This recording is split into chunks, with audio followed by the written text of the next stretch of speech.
Bayangin, kamu bangun pagi dan rumahmu sudah berubah jadi pantai. Bukan buat liburan, tapi karena air laut naik pelan-pelan. Dan ini bukan film, tapi kemungkinan nyata di masa depan.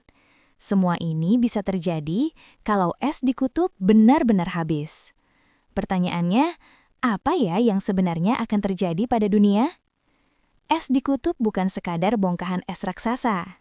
Dia adalah penyimpan air terbesar di planet Bumi. Selama es ini utuh, permukaan laut tetap terkendali.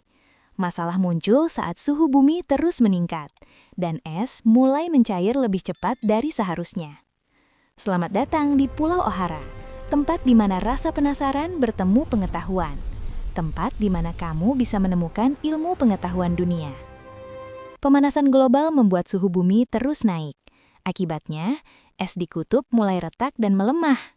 Setiap tetes air dari es ini berakhir di laut, dan laut pelan-pelan mulai naik. Mungkin kelihatannya sedikit, tapi dampaknya besar. Kota pesisir adalah yang pertama merasakannya. Dalam skenario ekstrim, laut bisa naik puluhan meter. Banyak kota dunia tak akan bisa bertahan, dan manusia dipaksa untuk pindah. Bukan karena perang, tapi karena air. Tapi tenang, ini tidak terjadi dalam semalam. Prosesnya berlangsung ratusan hingga ribuan tahun. Saat ini, laut naik sekitar 3 mm per tahun. Angka kecil yang sering kita anggap sepele. Padahal jika dikumpulkan, dampaknya sangat besar. Wilayah rendah perlahan menghilang dari peta, dan garis pantai terus bergeser ke daratan. Dampaknya bukan cuma air naik, arus laut dunia ikut berubah.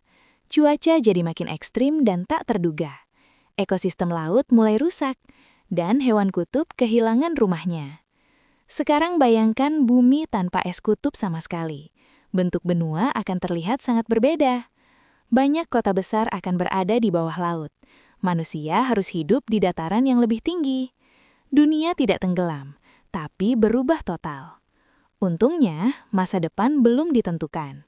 Kita masih bisa memperlambat perubahan ini dengan energi bersih dan gaya hidup berkelanjutan. Setiap keputusan kecil punya dampak besar, karena bumi ini rumah kita bersama.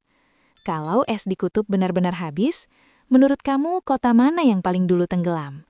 Tulis pendapatmu di kolom komentar. Dan kalau kamu suka cerita sains seperti ini, subscribe Pulau Ohara, tempat di mana rasa penasaran bertemu pengetahuan.